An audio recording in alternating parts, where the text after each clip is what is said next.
अस्सलामुअलैकुम दोस्तों, मेरा नाम डॉक्टर अली असगर है और आज की इस वीडियो में हम डिस्कस करने जा रहे हैं चार्ल्स लॉ को।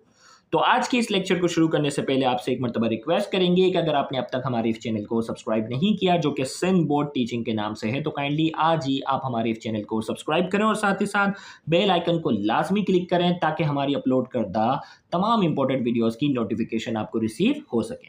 तो आइए हम स्टार्ट करते हैं चार्ल्स लॉ। सबसे पहले हम बात करेंगे स्टेटमेंट की।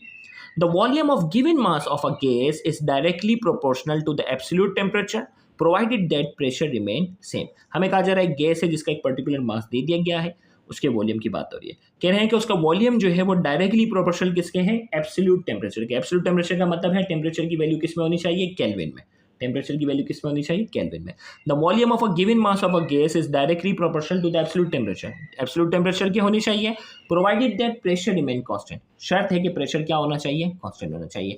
यानी जैसे जैसे किसी गैस का जो है वो टेम्परेचर बढ़ता जाएगा, उसका वॉल्यूम क्या होता जाएगा? बढ़ता जाएगा। जितना उसको गर्म करते जाओगे वॉल्यूम क्या होता जाएगा? बढ़ता जाएगा।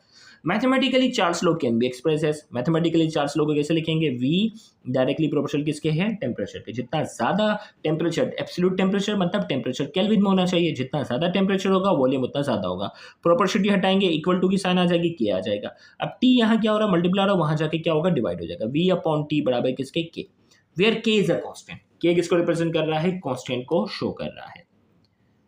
The ratio between volume of gas and its absolute temperature is always constant, provided that mass and pressure remain same। हमें कहा जा रहा है वॉल्यूम और एब्सोल्यूट टेम्परेचर के दरमियान का जो रेशियो होता है वो किसके बराबर होगा? कांस्टेंट के बराबर होगा।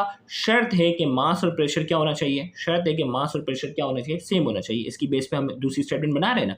द रेशियो बिटवीन वॉल्यूम, देखो अपॉन में जो भी चीज़ें होती हैं वो रेशियो को रिप्रेजेंट करते हैं। The ratio between volume of gas and it's absolute temperature is always constant. इनका रेशियो कांस्टेंट के बराबर होता है, provided that mass and pressure remain same. शर्त है कि मास और प्रेशर क्या होना चाहिए? सेम होना चाहिए।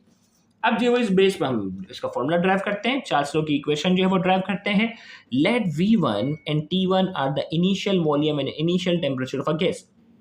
V1 इनिशियल वॉल्यूम है, इनिशियल टेम्परेचर T1 है, और हमें कहा जा रहा है अकॉर्डिंग टू चार्ल्स लॉ के मुताबिक V1/T1 किसके बराबर है? के। If temperature changes from T1 to T2, अगर टेम्परेचर को हम बढ़ाएंगे, बढ़ाकर तब्दील करके T1 से T2 करेंगे, वॉल्यूम ऑल्सो चेंजेस, वॉल्यूम भी चेंज होगा V1 से V2 एट कांस्टेंट प्रेशर। शर्त है कि मास और प्रेशर कांस्टेंट होना चाहिए। Then according to Charles law के मुताबिक V2/T2 किसके बराबर होगा? के। ये T2 हो जाएगा तो ये भी V2 हो जाएगा। अब इक्वेशन 1 और इक्वेशन 2 को कंपेयर करते हैं। कंपेयरिंग इक्वेशन 1 एंड 2, V1/T1 बराबर है V2/T2। This equation is known as Charles law equation. इस इक्वेशन को क्या कह रहे हैं? Charles law equation. अब हम बात करते हैं graph between volume and absolute temperature. अब देखिए भाई, नॉर्मली अगर हम बात करते हैं, नॉर्मली हमारा जो टेम्परेचर होता है आम हालात में जो है वो हम सेंटीग्रेड में लेते हैं, लेकिन यहाँ जो चार्ल्स लॉ जो रिप्रेजेंट कर रहा है वो किसको रिप्रेजेंट कर रहा है? एब्सोल्यूट टेम्परेचर को। किसको शो कर रहा है? Absolute temperature. और एब्सोल्यूट टेम्परेचर में जो कम से कम वैल्यू है, एब्सोल्यूट टेम्परेचर में जो सब कम से कम वैल्यू है वो 0 केल्विन है, जो कि सेंटीग्रेड में किसके बराबर है? -273 के। तो लिहाजा ग्राफ जो चार्ल्स लॉ का शुरू होगा वो -273 से शुरू होगा, -273 डिग्री से शुरू होगा, क्योंकि वॉल्यूम और एब्सोल्यूट टेम्परेचर के दरमियान रिलेशन, और आम हालत में हम नॉर्मली सेंटीग्रेड में मेजर कर रहे होते हैं, लिहाजा ये ग्राफ -273 डिग्री सेंटीग्रेड से शुरू होगा और जैसे जैसे ये स्ट्रेट लाइन में जाएगा, ये क्या होगा? स्ट्रेट लाइन में ये जाएगा। जैसे जैसे टेम्परेचर बढ़ता जाएगा वॉल्यूम भी क्या होता जाएगा? बढ़ता जाएगा। The graph between volume and temperature is a straight line. Volume और टेम्परेचर के दरमियान स्ट्रेट लाइन है। If the graph is extra plotted backward it cuts the temperature axis at -273। अगर इस ग्राफ को नॉर्मल देखें तो स्ट्रेट लाइन है, लेकिन जैसे इसको बैक पे लेके जाते हैं कि कम से कम कितना होगा, तो ये कहाँ जाकर होता है? Cuts the temperature eight -273 degree से, -273 डिग्री सेंटीग्रेड पे जाकर ये बिल्कुल ओरिजिन पे आ जाता है। This graph shows that the volume of a gas is zero. यहाँ ये शो कर रहा है जहाँ ये कट हो रहा है यहाँ वॉल्यूम क्या हो जाएगा? 0 हो जाएगा।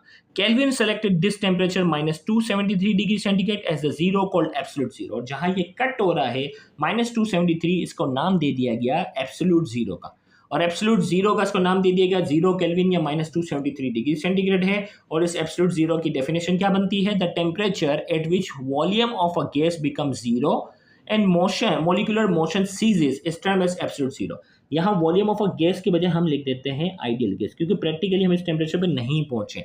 आइडियल गैस की बात हो रही है। The temperature at which volume of a ideal gas become zero. Ideal gas एक होती है रियल गैस, जो हमारा नाइट्रोजन, ऑक्सीजन, क्लोरीन। अब हम इस टेम्परेचर पे पहुंचे नहीं है, तो हम कहते हैं एक आइडियल गैस है, उसका वॉल्यूम क्या हो जाएगा, जीरो हो जाएगा, उसे हम नाम दे रहे हैं absolute zero. Molecular motion ceases, molecules की मोशन रुक जाएगी और उसे हम एब्सोल्यूट जीरो का नाम देते हैं। तो यहाँ जाकर ये चार्ल्स लॉ का लेक्चर जो है वो मुकम्मल हुआ। उम्मीद करते हैं ये लेक्चर आपके लिए इन्फॉर्मेटिव होगा। Thank you very much. Allah.